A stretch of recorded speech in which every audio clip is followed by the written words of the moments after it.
வாக்கு யாருக்குன்னு பார்த்தீங்க அப்படின்னா, புதிதாக முதல் சட்டமன்ற தேர்தலை சந்திக்கிற மருத்துவர் ராம்குமார் அவர்களுக்கு. ஓகே. ஏன் ராம்குமார்? ஏன் அப்படின்னு பார்த்தீங்க அப்படின்னா, கடந்த 10 ஆண்டு காலமாவே வந்து மலேசிய பாண்டியன் 2016ல இருந்தாரு.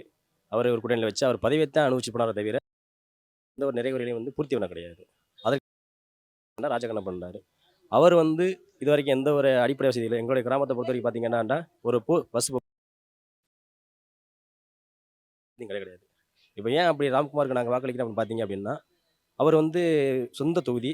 அவர் சந்திக்கணும்னா அங்க எளிமையாக ஒரு ஏழை எளிய மக்கள் வந்து எளிதாக ஒரு குறைகள பூர்த்தி பண்ணணும் அப்படின்னு வந்து நேரடியா வந்து அவர் சொந்த ஊர் வந்து முதல்தூர் அருகாமையில உள்ள இளஞ்சம்பூர்ங்கிற ஊர். அவர் கிராமத்திலேயோ இல்ல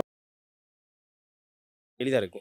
இப்ப நீங்க மலேசியா பாண்டியனையோ அவர் சந்திக்கிறது வந்து அவ்வளவு எளிது கிடையாது.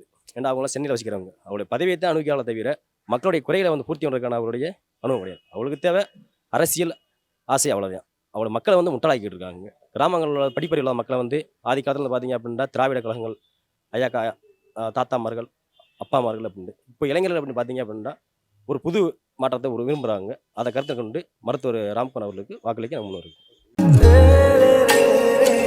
மண்மனம் மாறா சுவைக்கு உதய் கிருஷ்ணா அசல் நெய்.